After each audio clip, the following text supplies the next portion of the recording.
to Bossy Behaviors, the podcast. Coming up on this episode, we'll be discussing my Q2 goal that I didn't want to do and why money management and maturing in this area is so important as an entrepreneur. Can we talk about the Q2 goal that I didn't want to make? My Q2 goal that I didn't want to make was hiring a money manager.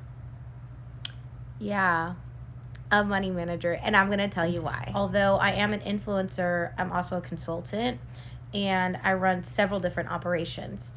So for me, there's always money coming in, but there's always money going out, which to make money, you really do have to spend money. This year, I made it my goal to teach people a lot more about making money in a lot of different ways with different streams. And you've seen a lot of that content. But a personal thing for me has to do with my own personal generosity. And it's one of the things that I haven't let people touch and that I've been very resistant to for a very long time. And I'm going to tell you why. So I've fought this process for a long time, and I've done a bunch of other things. So I have some accounts that I cannot access easily. One of them I would even have to fly to another state at this point in my life.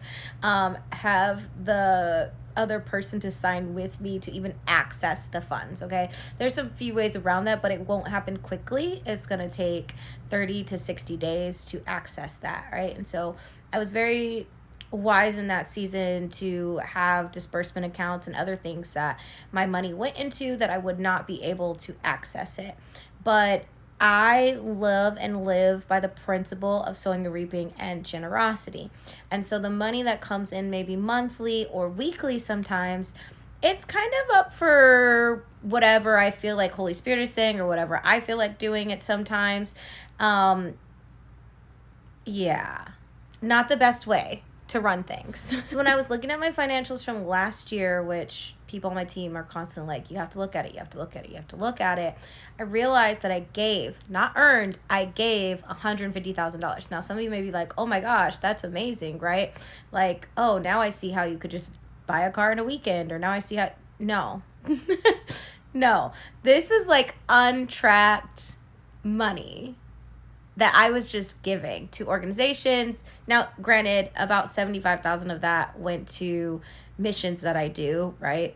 And whenever someone gives into what I do in my ministry, my business, all that kind of stuff, though that's always allocated. But I'm talking about money that I made that I just gave, even in times that were a little bit harder for me because I felt like it was necessary to do. By October, though, some things started to shift in my life. And I started to have a conversation with my therapist about the level of generosity that I was operating in versus the level of sacrifice, or personal daily sacrifice that I was putting myself in giving so much on a consistent basis. I had a few devastating interactions for my personality, my emotions, like who I am as a person. One of the biggest things for me is reciprocal, like giving in community. Those things are really important. In this last 6 months, there have been at least 3 people. One who was like, oh, I was only rounding for the opportunities and what you could buy me. Another who thought that I was giving for an intention that I didn't have. That was probably the most hurtful one. And then another who just got everything that they could and acted like I didn't exist, which it was relational, right? So relational, I'm used to like bartering with other entrepreneurs. I'm used to building in a community, right? That shifted when I shifted my life to the South. And it really took that to bring a wake-up call. So I'm going to tell you the different things and interventions that my very close best friends, therapist, and some other leaders in my life had to say to me about why my money wasn't being managed properly and how sowing and reaping, I was always reaping, but I was also sowing into the wrong ground. So I did the work with my therapist, and one of the things that we found was that I often give to help people from the disappointment that I received. I worked really hard to get to where I'm at. A lot of people think I was born bougie with a silver spoon in my mouth, or I'm a Nepo baby or something. I am not. I had nothing. I after high school, I started working. At one point, I even had like 3 jobs. I worked at a department store, bagel shop, and Wells Fargo, right? Because I was like, I want to make money and I want to invest in what I'm supposed to do in life. I'm not supposed to just stay right here. So there were times that I did like not have something to eat, or I would invest so much into growing my online influence. Yes, even in 2006, I would get products, I would get my outfits, I would get all these things before it being an influencer was an influencer. I was doing it, but it took a lot of personal sacrifice. I also felt like in that journey, I did not have a lot of support in the early days because guess what? Nobody had done it before. So nobody knew how to support me, but that's where my mind was. And so some of the most disappointing factors of me growing my own business and the life that God chose for me to have, I often reflect and don't want people to go through some of the hard roads that I did. Like there were weeks that I was eating like lettuce. I would buy a little bit of chicken and some salad dressing, right? Because I was like, well, I got to eat something, but I knew that I had to put in the work to get to where I am today and far beyond where I want to go. It's also the way that I was raised. So I have a very giving family, and I was raised that if I have a sandwich and you don't have a sandwich, then you can at least have half of my sandwich if I can't buy you another sandwich. Like I literally grew up around my family who see a homeless person and don't say, do you want water? They say, do you want to come in and get something to eat, right? So this is just a principle, core value. So when me and my therapist were going through my core values, we were looking at what's a core value versus a boundary that can also bring protection to where my seed is going, not to limit me. But it all went back to I didn't want other people to feel disappointed, or I wanted to accelerate their process so that they could have more without going through any kind of struggle or hardship. I also strongly believe in not like counting what you give to people or not keeping track of it, because if you really want to give something, then you're not even looking for someone to give back to you. That's just what you're going to do, right? I believe that there are times that God calls me to give things to people that they could never repay me. They could never be in the position in this season of their life to do that. But it's because he's trying to show them how much he loves them, or how much he wants for them to know that he's a good father and he takes care of them, right? But this works terribly on a weekly basis if you're around people who constantly need or are not present in your life or haven't gotten to know you, or like I just can spontaneously be like, well, you deserve better. Here. This is what you need. This is what you Another get, factor right? I had to process through and do the work in is that I move and operate a lot by faith. If you're new around here, you may not know some of my stories. Like I moved to Chicago with a suitcase and succeeded in staying there. I, have gone on several trips, and then I went around the world, right? And I did a lot of that by faith and knowing that I can earn income and that making money isn't hard. I just had to earn more. I also have brought in thousands of dollars for different missions that I operate in. And so because of that factor, sometimes I feel limited by having the natural financial conversations, because I always feel like a money manager or someone that is more focused on budgeting, which my whole book on budgets, y'all ain't ready. But it's based on control, right? And I don't want to control what is God's. But again, I had to do the work to process what was healthy within that space and what was unhealthy. Then my besties came and they were like, hey, I've noticed this. And specifically, Micah was like, hey, you give, you take care of people, you love them, you obey God, all of these things. But look at the repeated pattern that's happening. That's a little different than previous seasons of your life. And he's like, I really care about you, and I really care about what you do, and I feel like you give more than you're poured into, and in this season you need to focus a little bit more on what you're pouring into for yourself. Now some people would say like, oh no, that's like a limiting belief and all that stuff, but if you knew me and you spent time with me on a regular basis, you would know that in relationships I give 100%. Okay, like if I feel like I'm called in relationship to you, then I'm going to be present. I'm going to give. I'm going to share space with you. I'm going to be available, because I don't do that for so many people. I have a smaller group of people that happens with. But it was at a place that I was overpouring and not receiving anything in relational terms that would be healthy or good, or what was needed for me to be refueled by connection as well. So that conversation was really hard to hear, but it was also honest and truthful and led me to what I have to do now. One of my leaders was like, little miss gives a lot. Let's talk about it, right?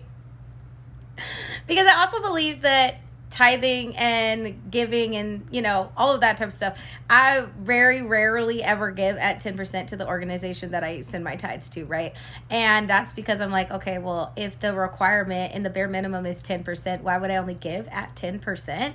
Like, that doesn't really work for my mind. I'm like, I need to give this percent because this is the percentage I want to receive double back at as well. And I know that may be weird for some of you guys because you're like, how are you calculating what you're going to get back? But if sowing and reaping is a principle, then I'm working the principle the way that God designed it to be. But this leader, was talking to me about it, and they were basically saying that there are things that I view as selfish spiritually that are not selfish because, again, I've built my relationship with Jesus the Christ and I'm very obedient to him. And if someone is walking in continual disobedience about even receiving and what they're doing with what they're receiving, then I'm pouring into disobedience and not obedience. Let's just take a moment for that. And that really clicked off some things in my mind, right? Because I'm like, wait, this isn't really bearing fruit the way that it needs to bear fruit. Now, some of the things about me as a person where I'm like, okay, if you jump in my car, you ain't got to worry about gas. If we're out to eat, whatever. But all of those things add up.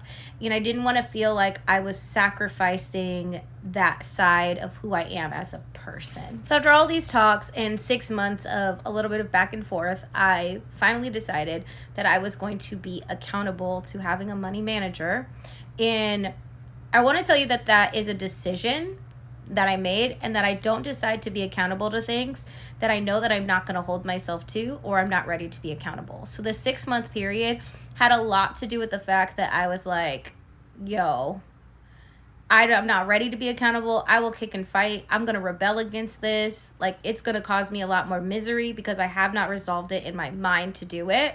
And I gave myself the space to feel that and validate those feelings in the process of doing the work in therapy and with mentors, being mentored. So now I've decided I'm going to be accountable.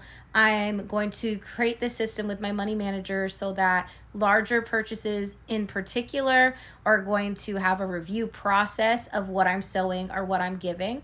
And then a actual limited number per month of what I can just give freely, right? Just give in the moment, give to those around me, give to strangers that I want to pour into, invest in different people, right? And anything above that will have to be reviewed. So although that feels extremely limiting or extremely controlling to me, it's also there for my protection, for more intentionality. It's there for me to start looking at the numbers and start seeing what's happening, and on a different level than I ever have before. I've never looked at my giving as something that should be managed. So I'm not talking about the entirety of my finances. I'm just talking about my giving. This area was not set up at all. So I also didn't want to make this decision off of bitterness or a trauma response or being hurt, right? So that's why I took the 6 months to be able to say, okay, these are the conversations that brought me to the table about this. And I think this is what God wanted me to discuss about it.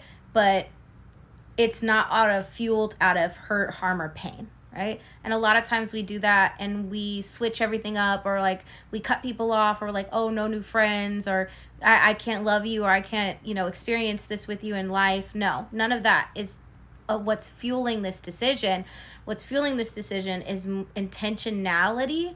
And a word that a lot of Christians love to use is stewardship, but actual stewardship that is going to produce fruit, not just saying the word. And the truth of the matter is that I'm not doing this because there won't always be more. There's always more. More money always comes in. But I have to do it and able to be accountable to God and to what I'm called to do. And sometimes that looks like making a goal that you don't actually want to attain or achieve.